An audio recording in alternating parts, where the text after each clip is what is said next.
Hi, and welcome to Chapter 1. This is just a basic PowerPoint review of Chapter 1.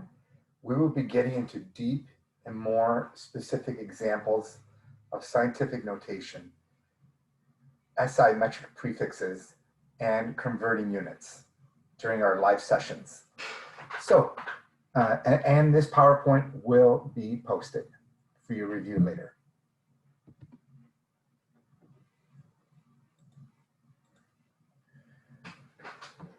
So this is a basic introduction to the book.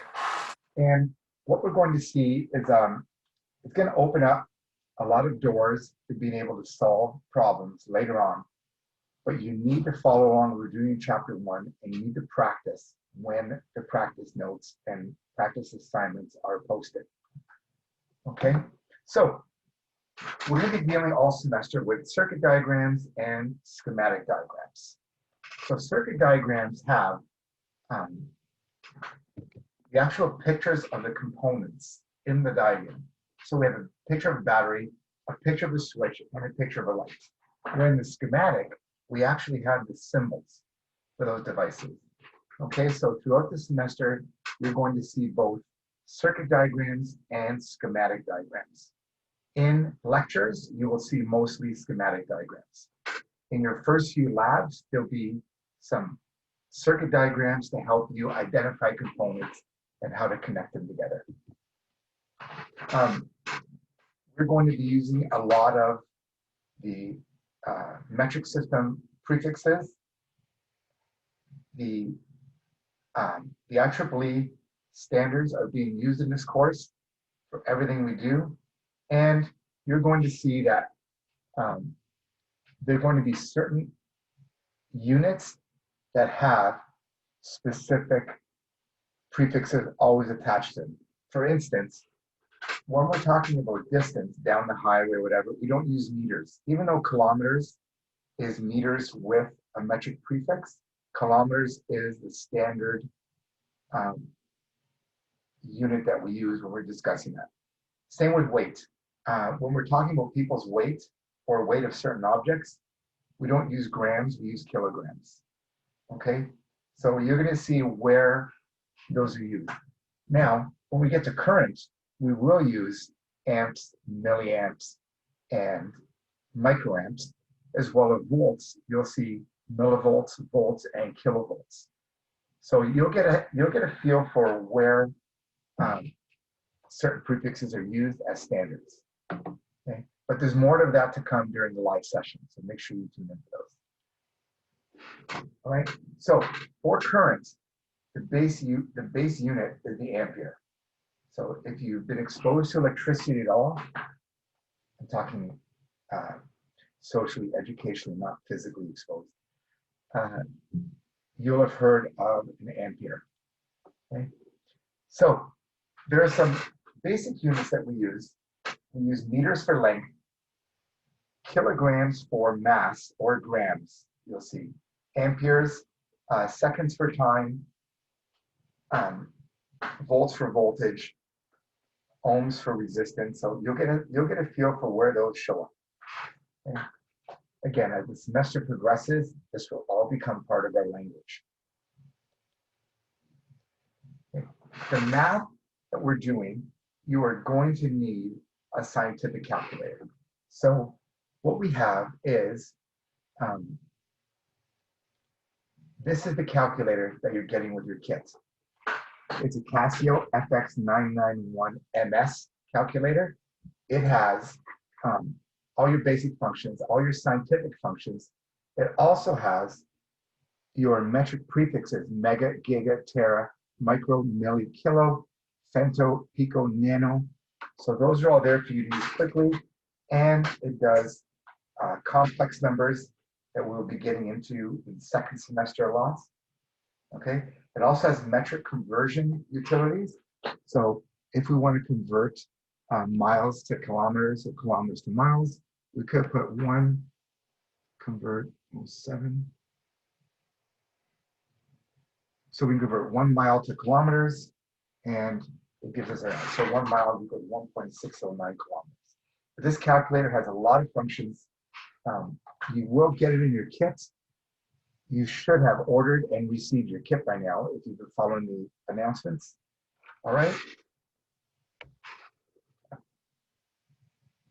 So we're going to go back to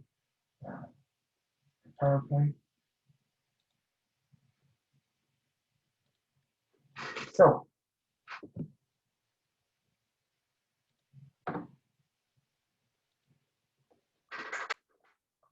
we are going to learn how to do all of the math that's in our textbook. So you should have either purchased or downloaded the electronic version of the textbook by now. You are going to need the textbook. There's no doubt in my mind that you're going to need the textbook. So get that done. It's in the announcements. All right. Numerical accuracy. Now, this is a little different than what I want. Usually when I'm working with our class, I am doing 3 decimal places. So it is saying that over here that 34 divided by 2.3 is not 50, is 15 and not 14.782608, because neither of these numbers has more than 2 significant digits, which means this one can't, but that's not what I want.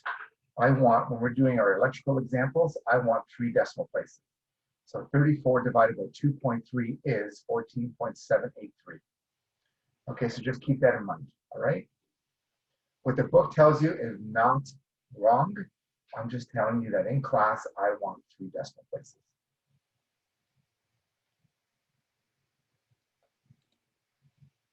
All right, now, when we're doing calculations in class, if you're able to keep the answer to a calculation on your calculator and use it after, do that. Because if you keep rounding numbers off and doing a chain of calculations, those inaccuracies will follow through to the end. And you'll see that when we get more into series and parallel circuits. I'll make sure to demonstrate that. Scientific notation. We're going to be getting into this deep in this course and in the whole program. Okay, so what scientific notation does is, we'll just switch back to the screen for a sec. So what we're doing is when we have the number 839,000, okay, what we want to do is we want to convert this to a coefficient times a base number and an exponent. Okay, so that's scientific notation. So what we're going to see here is our coefficient is going to be this reduced to 8.39. Okay, we don't need to have the zeros after, but there has to be 1 digit to the left of the decimal place, only 1, and then times our base that we're using is 10, and then our exponents. So this decimal place was brought back 1, 2, 3, 4, 5 places. So 839,000 is equal to 8.39 times 10 to the 5th. Okay, so if I have 126, 126 is equal to 1.26 times 10 squared. Okay, because we moved the decimal place 2 places over. Now, if we have a number like 37.64, if we want to express that, we have to move this decimal place so there's only 1 number to the left of it, 1 digit. So that would be if we move it 1 place to the left. So this would be 3.764 times 10 to the first power. Okay, that's how we would do that.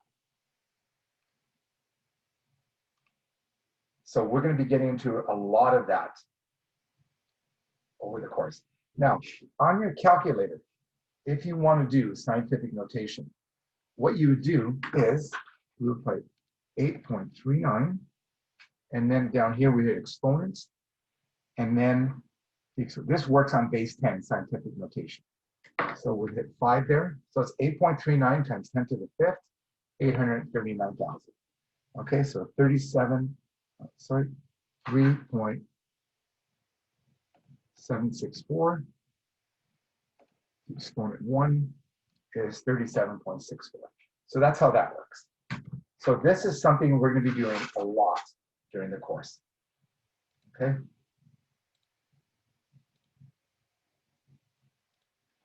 So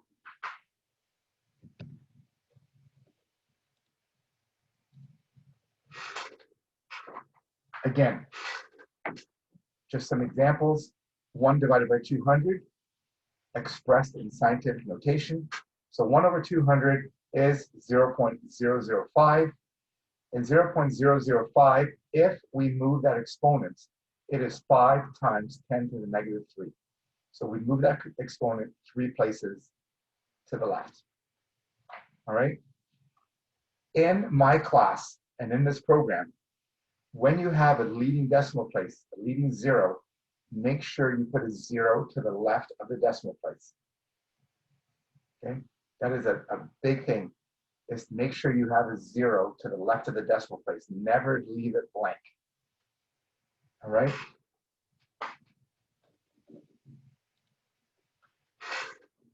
Metric prefixes.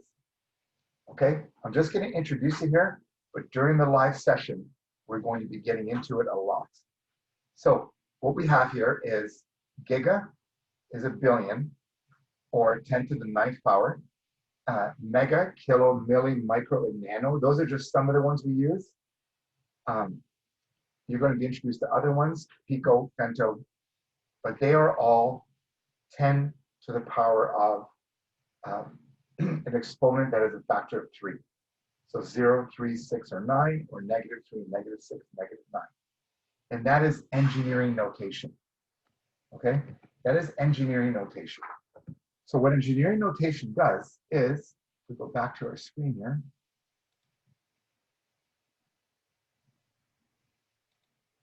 Engineering notation means that the exponent is a multiple of 3. So 839,000. In scientific notation, that is 8.39 times 10 to the 5th. Okay? But in engineering notation, that would be 839 times 10 to the 3rd. Okay? So that's where we put that. So this is a multiple of 3. Okay? Some people might say you can do this, but we are going to, when we do engineering notation and metric prefixes, you're going to see that this is not what we want, okay? Unless that is what's being sought after specifically. So this here, 839 times 10 to the 3rd, is also 839K. All right? Again, during the live session, we're going to be doing that extensively.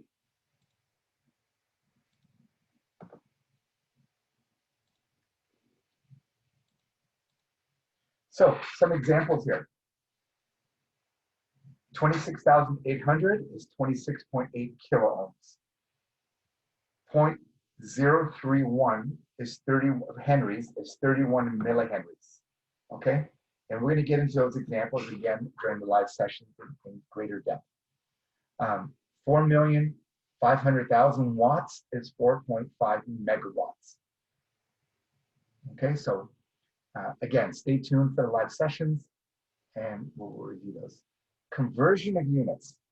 This is where some people struggle on how to do the conversions, but there are ways of solving that. Okay, so what we're doing here is convert 0.25 hours to seconds. So what we need to do is we need to see what steps we need to go through to get there, okay? So I'm gonna go back to my screen. So we're here, 0.25 hours to seconds, okay? So just on the side, write down what you know. You know that 1 minute is equal to 60 seconds, okay? I know these are obvious, but this is just an example we're doing. And 1 hour is equal to 60 minutes, okay? Now, the way I like to explain this is we need to go from hours to seconds.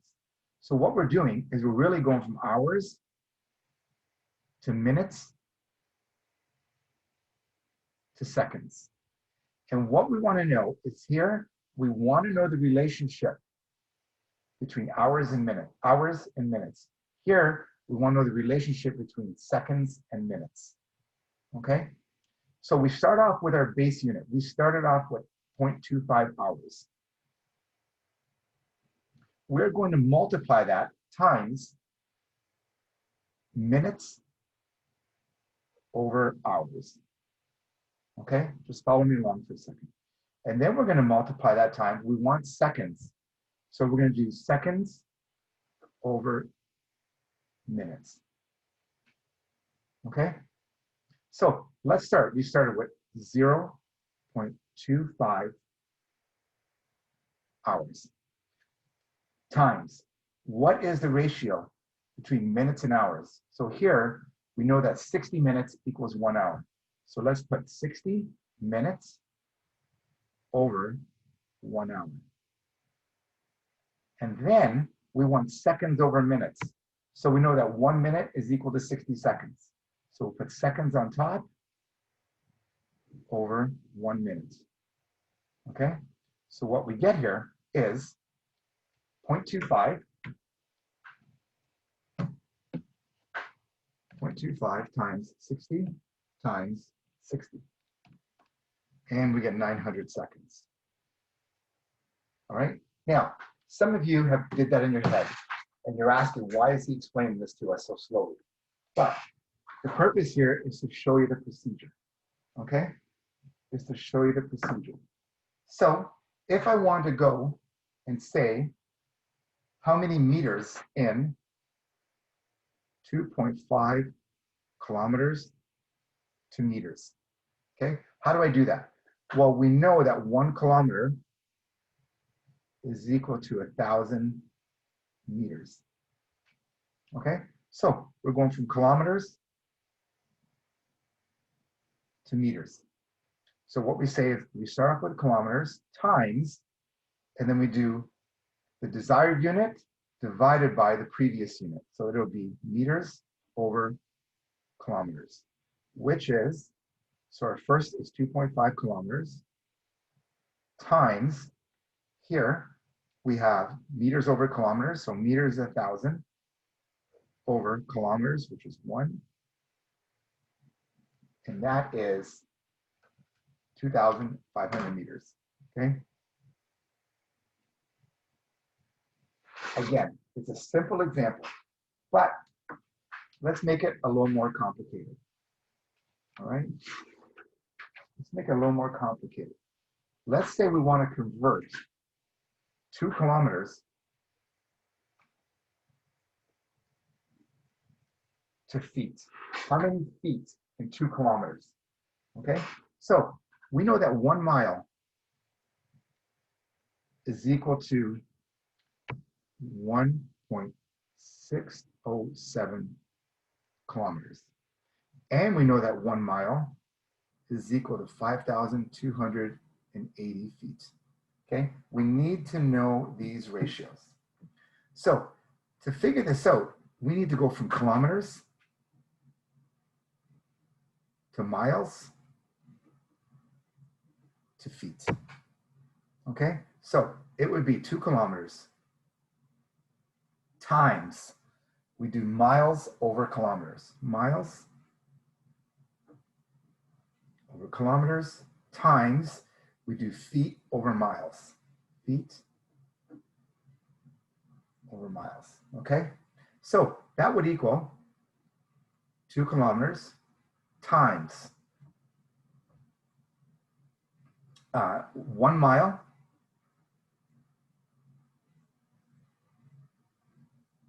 over 1.607 kilometers times feet over miles, so it's 5,280 feet over 1 mile. Okay? Oh, that's a mile. So what we have is 2, I'll just do times 1, don't laugh at me. 2 times 1 divided by 1.607 times 5,280. So it's 6,571.251 feet. Okay? So that's what we're doing. Now, if you watch what's going on here, we have this. We did kilometers times miles over kilometers times feet over miles. So the kilometers cancel each other out and the miles cancel each other out, and we end up with feet. All right? So again, we'll be doing this nonstop until you graduate. So let's go back to our PowerPoint. Okay. So again, another example of converting how much power in watts does the battery charger draw if it uses 1.6 kilowatt hours over 6.5 hours. You're not expected to know what kilowatt hours are yet, but it's just an example of how we do these conversions. Okay? So a summary of what we did. Schematic diagrams use lines and standard graphic symbols to represent circuits. The International System of Units are measurement standards used worldwide. There are key base units that we're going to examine as we go along. It's not just the 5 listed. There's also volts, watts, ohms, farads, is everything. Okay, so stay tuned for all that. Very exciting stuff. And then the value of quantities may be expressed using scientific notation or engineering notation. And again, we'll be getting into all that. And the value of a quantity expressed in 1 unit may be converted to another using dimensional analysis, which is what we did there. Okay, so we will dig in deeper during the live sessions, and I will see you then.